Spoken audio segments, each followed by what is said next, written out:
San José es el punto de partida de todo un proceso de reconocimiento de Colombia de su patrimonio subacuático. Por eso es tan importante.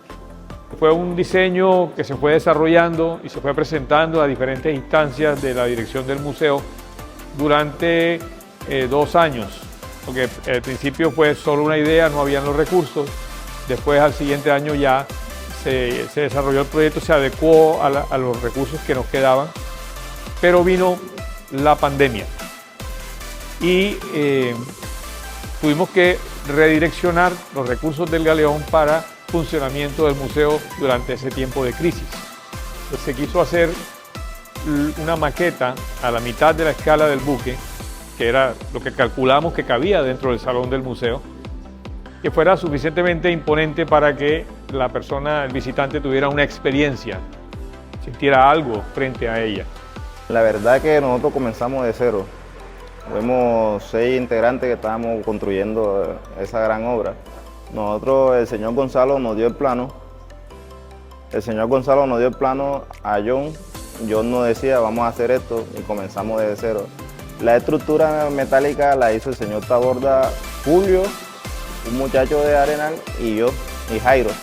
Y comenzamos a construir. Taborda iba pegando, nosotros íbamos haciendo los cortes y esas cosas. Cuando Taborda terminaba de pegar la estructura, yo me dedicaba a pulirla, iba puliendo, iba organizando todo, haciendo los cortes. Y tú íbamos trabajando para hacer una sola causa.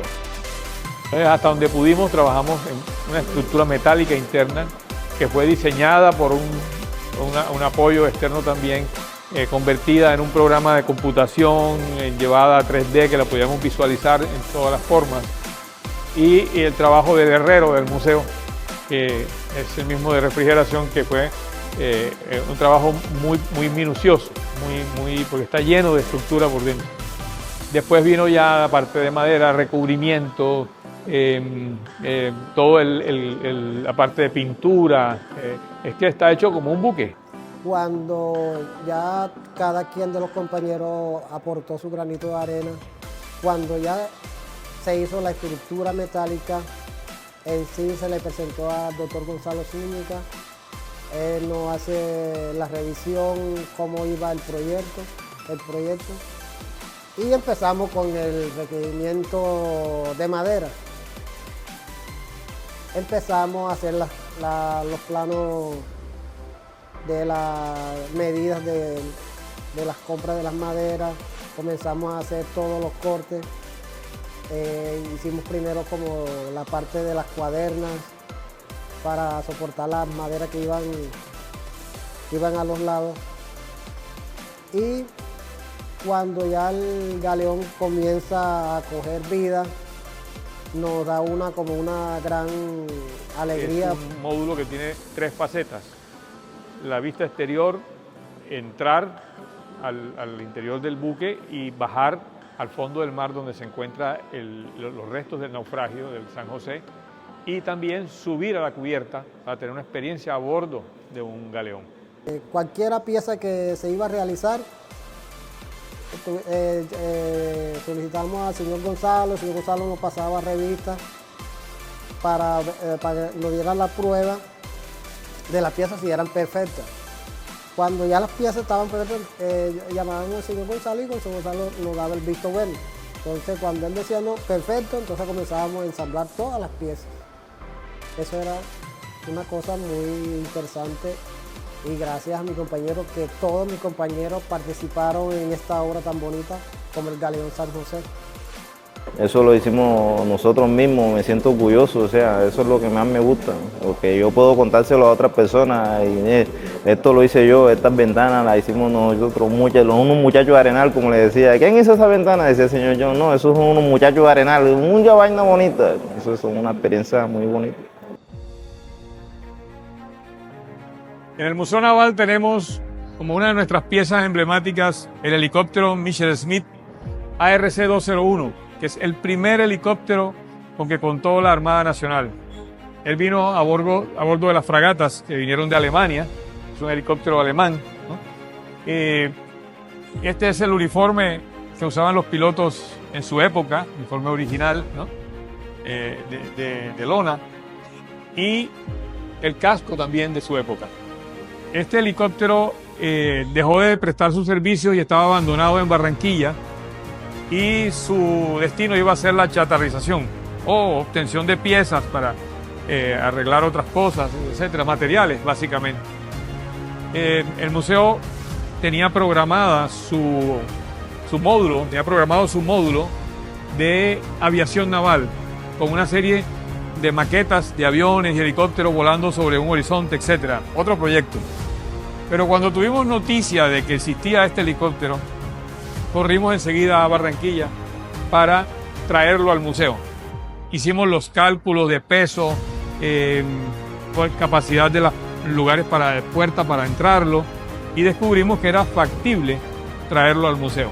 Y finalmente hizo su último vuelo, el 201, y entró por la ventana del segundo piso del museo a esta sala donde está. Al cumplir 14 años nosotros de estar impulsando la aviación naval, trajo helicópteros de Alemania, que fueron los primeros 2 helicópteros que llegaron para trabajar en los buques. Entre todos esos helicópteros que llegaron, que fueron preparados especialmente para volar sobre el mar y que todavía están volando sobre el mar algunos, entre esos el que está en el Museo Naval. Ese que está en el Museo Naval fue de los primeros helicópteros que apareció, ya dejaron de funcionar, pero en este momento se queda el recuerdo dentro del museo, la presentación de El proceso fue desde tempranas horas, desde la mañana. Para este módulo llegamos tipo 8 de la mañana, generalmente esa es nuestra hora, llegamos a las 8. Aproximadamente 10 de la noche empezó la tarea, pues como tal desde la mañana empezamos a poner la rampa para la entrada del helicóptero, los listones. 10 de la noche aproximadamente empezó a llegar la grúa, la Armada nos colaboró con una grúa grande para poder meter el aparato. Él llegó en una mula, ¿cierto? Y pues aproximadamente 10:30 de la noche empezamos todo el proceso, pues ese día llovía y duró aproximadamente unas 5 horas el proceso, desde 10:30 de la noche como hasta las 2:30 de la mañana, 3 de la mañana. Tratamos de jalarlo con unas cuerdas. Cuando ya estaba metido a parte del helicóptero, pusimos unos tubos para poder rodarlo hasta esta posición que está Fue aquí. una experiencia maravillosa porque primera vez que participo en un montaje de un módulo de este tipo, como es el helicóptero.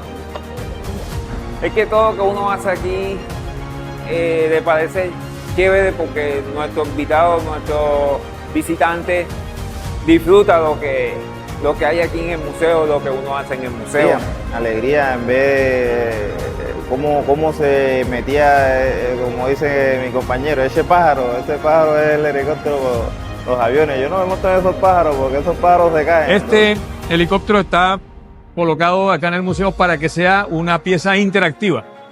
El visitante sube, se toma la fotografía, asume el puesto del piloto.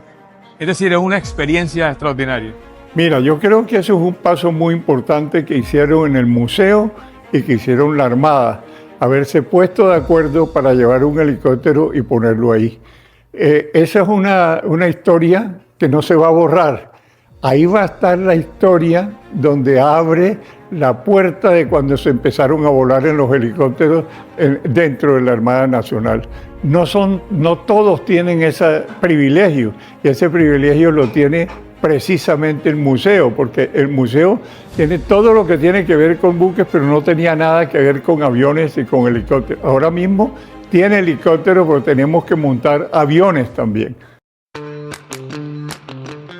Un trabajo hecho por un grupo de maquetistas, pero empezó con John Jairo Romero, que fue el que hizo el casco, con el plano original. Hicimos los cortes, se hicieron las cuadernas, ¿no? Y se construyó que el buque básicamente es el casco, ¿no? Después participaron muchas personas en trabajo de bronce, cordelería, decoración, este botecito El esquife fue hecho por Solito, uno de nuestros proveedores más conocidos, ¿no? Mario Prada, que fue el que dirigió todo el montaje de las velas y toda la parte de la decoración marinera del buque, ¿no?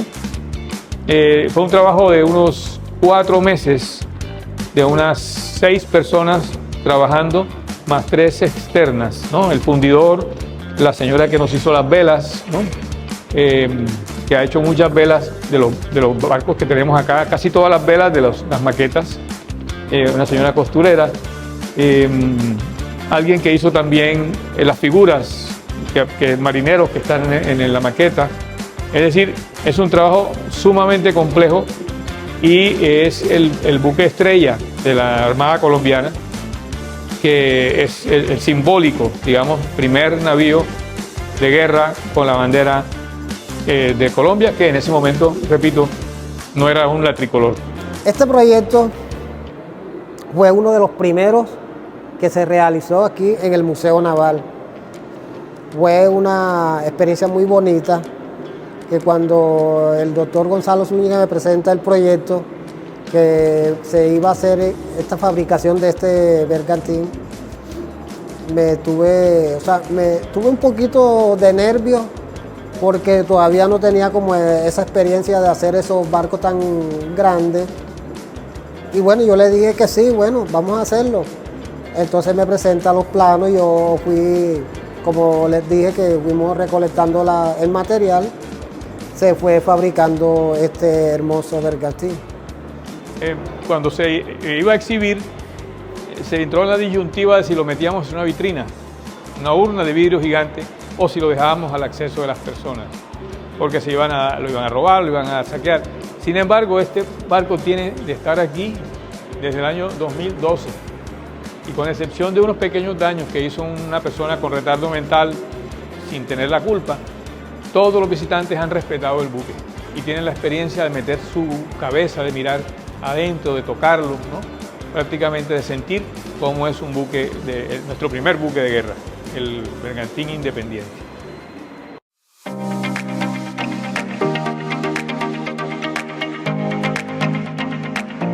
Estamos frente al módulo dedicado a la memoria de nuestro héroe naval por excelencia, que es el gran almirante José Prudencio Padilla. Es un módulo especialísimo porque tiene muchos componentes.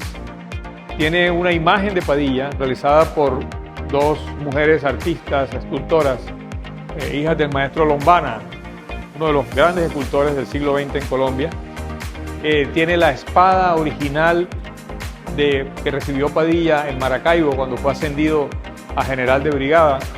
Tiene un documento con la letra y la firma de Padilla, donde se muestra por la calidad de su caligrafía y la calidad de su firma, que era una persona perfectamente estructurada, para su época un hombre de mundo, de bastante conocimiento, que lo demuestra en la forma de escribir, en la forma de graficar, ¿no? Su firma y su letra, ¿no? También tenemos un video que hicimos dedicado a la vida de Padilla. Son 3 videos que son su ascenso, su gloria y su tragedia final, cuando por motivos políticos la crisis de la Gran Colombia terminó fusilado y es una de las víctimas de ese gran desastre que fue la descomposición del gran país que soñó Bolívar. El video está hecho con muchachos estudiantes de la Escuela de Teatro de Univac, de la Universidad Bellas Artes de Bolívar, y realizado en diferentes escenarios con vestuario de época. Es un trabajo muy ambicioso que se hizo en su momento para contar la historia de Padilla. Hay un escritorio que es una silla que es original de un buque de la época, que pudo haber sido perfectamente la silla de la cabina de Padilla, y acompañada de una mesa que ya es imitación y una lámpara también usual en esa época, todos originales. Entonces, el nombre es una parte importante de este módulo, que es el sueño de poder naval. Con Padilla, con esta historia, la Gran Colombia, así como gran la llamamos, también quiso ser grande en el mar y creó una gran flota que finalmente se acabó por motivos económicos, la disolución de la Gran Colombia, y por 100 años Colombia no tuvo armada. Entonces, este módulo recuerda esa época gloriosa, que es parte de nuestra historia, importantísima de nuestra historia naval. Cristina Lombana Ochoa, mi hermana, gran locutora. Creo que fue una de las glorias de la radio en Colombia. Pero además, desde que era pequeña, ella solía decir, yo era escultor. Lo decía cuando era muy chiquita. Sin embargo, ese talento para la escultura lo desarrolló ya grande, ya una mujer de 40 y tantos años. Y nosotras siempre estuvimos cerca de nuestro padre, el maestro Héctor Lombana Piñeres, y ambas pues nos quedamos con el mismo oficio de artistas, de escultoras, de amasar el barro. Y Cristi tenía una capacidad muy especial para hacerlo. Cuando se dio la oportunidad de crear un almirante Padilla, ella lo tomó muy en serio. Entonces investigó. Esto se hizo para el Museo Naval. Investigó mucho porque todos los almirantes Padillas que habían, cada uno tenía pues la concepción del artista, pero como que ninguno se parecía. A veces eran muy blancos, cosas que suelen suceder con nuestros personajes históricos. Pero Cristina se tomó el trabajo de hacer una investigación histórica a fondo sobre la vida del almirante Padilla y de dónde provenía, cuáles eran sus raíces, quién era su madre, sus abuelos, su padre. Entonces digamos que ella logra como el fenotipo y yo creo que es un rostro que uno lo ve y piensa es un hombre guajiro.